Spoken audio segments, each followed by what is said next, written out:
Afrontando una nueva etapa. A quienes en esta vida les ha llegado el gran momento, se podría decir así, de adquirir un nuevo conocimiento que les ayudará en un grado bastante alto a cambiar sus vidas y por tanto sus destinos, es posible que ese hecho les parezca algo maravilloso, fascinante, increíble, etcétera. Sobre todo en los primeros tiempos, la primera etapa. El conocimiento al que me estoy refiriendo, claro, es al esotérico, a lo que llamamos normalmente filosofía oculta. Aunque, como es obvio, un cambio interno o de conciencia también nos puede venir por otras partes o por otras fuentes, dependiendo de la naturaleza que cada uno tenga y otras cosas que no voy a entrar ahora en ellas, como son los rayos, etcétera.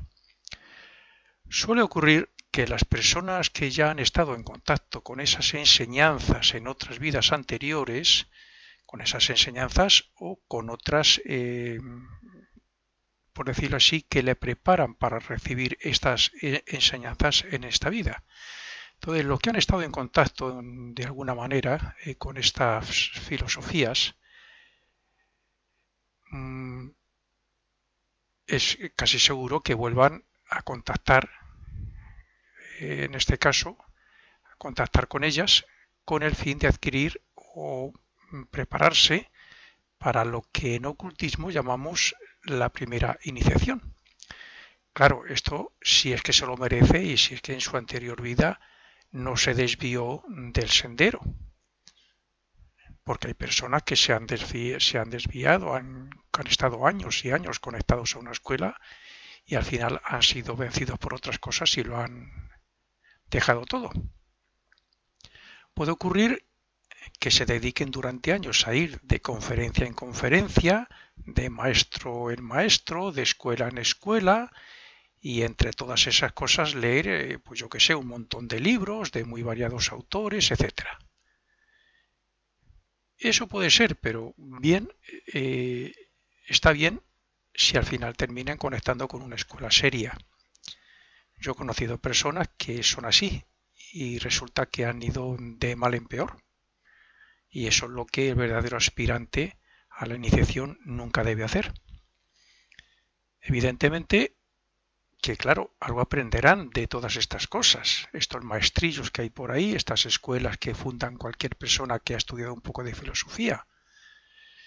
Aprenderán algo tanto en conocimientos ocultos como en otros, pues por ejemplo, que está muy de moda, la autoayuda, cosas de espiritualidad, etcétera.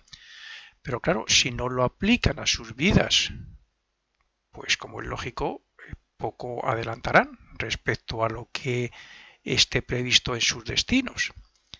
Cuando una persona conecta con una escuela de ocultismo y se lo toma en serio y responsablemente y estudia y profundiza, es porque está en su destino.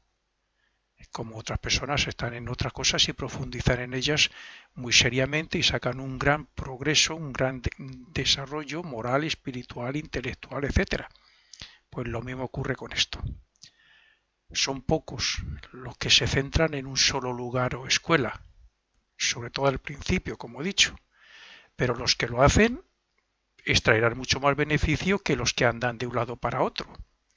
Y de estos pocos son menos aún los que se inscriben y pertenecen a una escuela iniciática donde poder continuar en esta vida. De esos son muy pocos. En los muchos años que llevo en el mundo del ocultismo he conocido, a través de su literatura principalmente, tres escuelas que me han enseñado mucho y que, por tanto, me han sido muy útiles, tanto para adquirir conocimientos como para mi propio desarrollo espiritual. Hay otras escuelas, como es lógico, pero para mí son de menor importancia en todos los sentidos. Por tanto, como decía, escuelas de ocultismo reconocidas desde hace más de un siglo, hay para mí tres importantes que son las siguientes. La Fraternidad Rosacruz de Max Heindel, que es una escuela iniciática. La Escuela Arcana, que fundó Alice Bailey, y la Sociedad Teosófica, que fundó Madame Blavatsky. La escuela arcana y la teosófica son escuelas cuyas enseñanzas proceden de Oriente y fueron dadas por unos maestros iniciados, muy conocidos generalmente en toda su literatura, por su relación con ese lugar tan misterioso que llaman Shambhala. La Fraternidad Rosacruz, por el contrario, es una escuela para Occidente, para los occidentales, cuya enseñanza procede de los más grandes iniciados del planeta Tierra. Por tanto, su filosofía es más fácil de entender y asimilar que las otras de tipo oriental. Las primeras que he dicho ayudan a cualquier persona que busque y que se esfuerce por progresar espiritualmente en esta vida y sean del continente que sean. Eso es cierto, a mí me han sido útiles. Sin embargo, la Rosacruz es una escuela para los aspirantes espirituales de Occidente especialmente.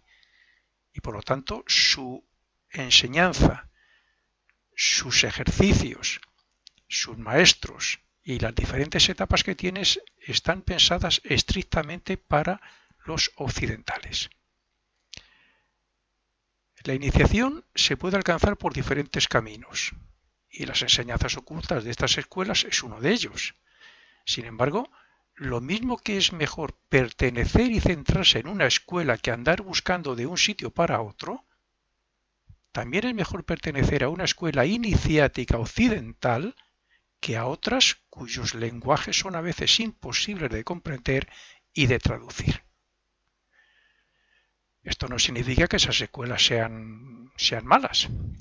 Lo que digo es que la escuela Rosacruz, concretamente la Fraternidad Rosacruz Maasgender, es diferente porque tiene una formación que va desde los primeros pasos como un simple estudiante hasta la preparación adecuada y necesaria para alcanzar las correspondientes iniciaciones, naturalmente según el esfuerzo y el sacrificio que el aspirante espiritual pueda hacer o haga.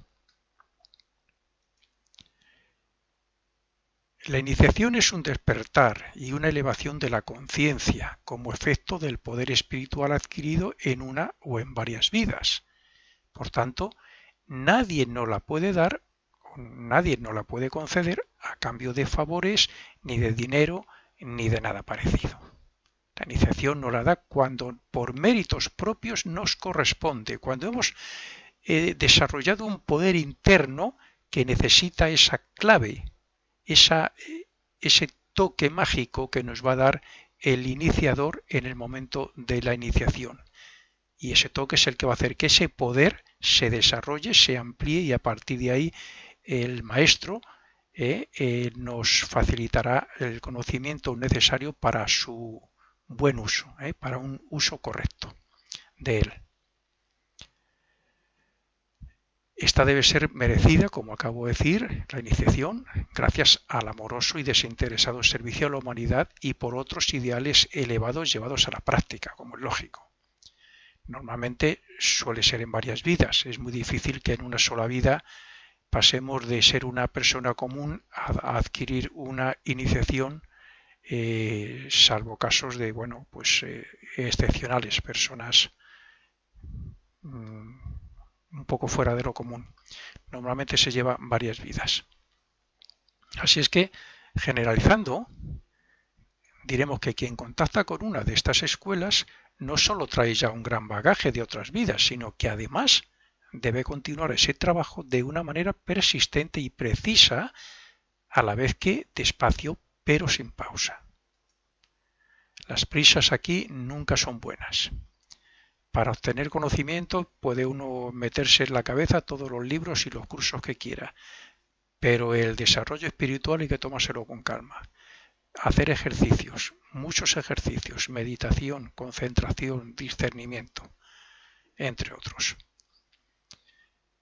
Estudiantes de ellas puede ser cualquiera, porque generalmente tienen centros donde imparten sus enseñanzas y hacen sus servicios ocultos, devocionales, o bien incluso lo pueden hacer quien está interesado por correspondencia.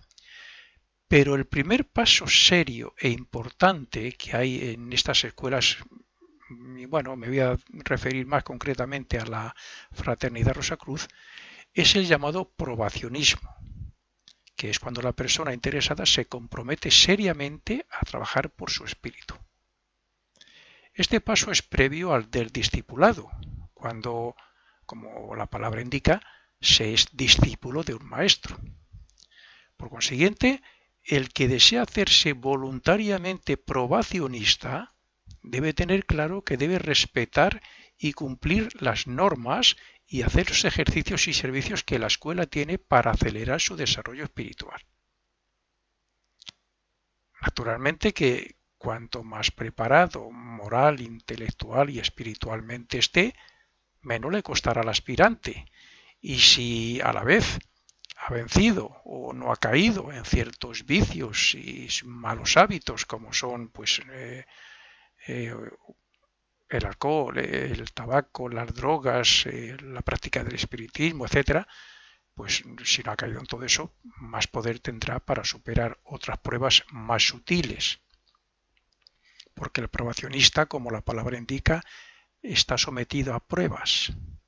No solamente debe hacer una serie de ejercicios y autoobservarse y concentrar su mente, controlarla, es que hay por encima de eso sus puntos más débiles como personalidad serán puestos a prueba por el maestro. La vida cotidiana de un aspirante a la iniciación que conecta en esta vida con una escuela seria de ocultismo es algo fácil en sus primeros grados. Los primeros grados son, digamos, el que comienza a interesarse por esta filosofía y el que se inscribe como estudiante para hacer los primeros cursos, digamos, ¿no? Entonces, en esa etapa es la más sencilla, no hay muchos compromisos, no hay muchas responsabilidades. Sin embargo, claro, bastante más difícil es ya para algunos, no para todos, para otros, pues bueno, les es más fácil, ¿no? El grado de probacionista. En el primer grado no hay obligaciones, como he dicho, pero además de la adquisición del conocimiento oculto, el estudiante debe acostumbrarse a hacer toda una serie de ejercicios, como es por ejemplo la concentración, la meditación, la observación, la oración, o llevar a la práctica también durante el día, pues como he dicho, todo el control que se puede hacer sobre la mente, sobre la personalidad, como es el discernimiento, la devoción a Dios, el servicio desinteresado al prójimo, el dominio de la mente para que no piense por sí misma y para utilizarla, bueno, pues con el fin de no pensar mal y evitar malos deseos y sentimientos, etcétera. Quiero decir que cuando el estudiante ya se decide por dar un paso más y algo más serio y más profundo, con más responsabilidad, cuando ya está pensando en el probacionismo, pues tiene que empezar a trabajar todos estos aspectos internos. Pero para el probacionista, además de todo eso, que lo podría hacer un estudiante, también están las lecturas y enseñanzas que deben ser meditadas. Hay ejercicios espirituales que deben ser hechos de verdad, de corazón, con un sentimiento de devoción y adoración a Dios.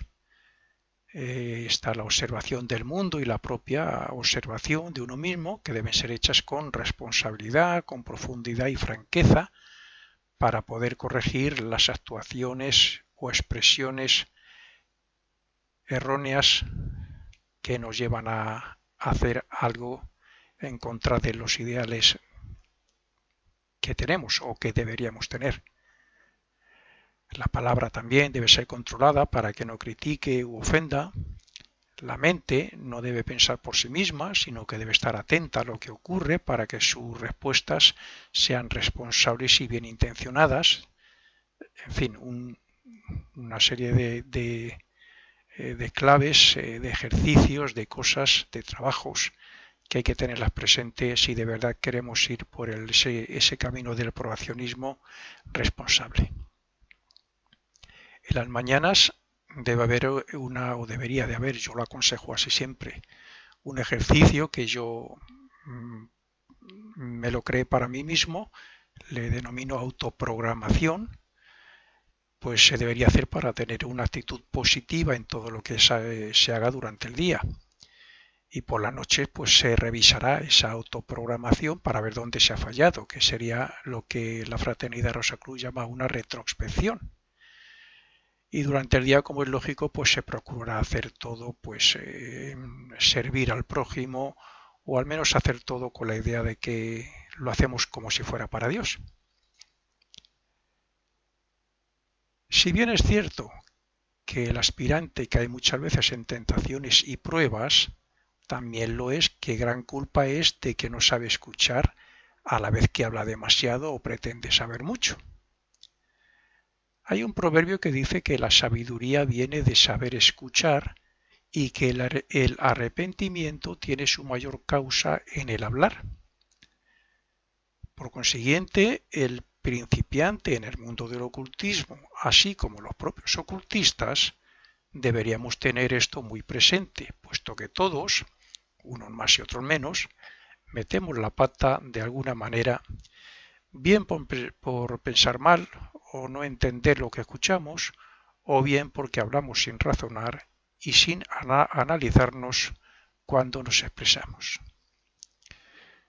No es lo mismo oír que escuchar. Oír es permitir que los sonidos o palabras entren en nuestros oídos, pero en la mayoría de los casos sin prestar atención y como efecto sin apenas ser conscientes de lo que oímos. Escuchar es permitir lo mismo, pero con la atención puesta en quién, cómo o qué nos hablan, es decir, estando presente como un yo consciente. Cuando somos conscientes en cada momento presente de que somos un yo que percibe gracias a los sentidos y a la mente, podemos controlar perfectamente nuestros sentidos y, por tanto, escuchar y hablar lo correcto y preciso.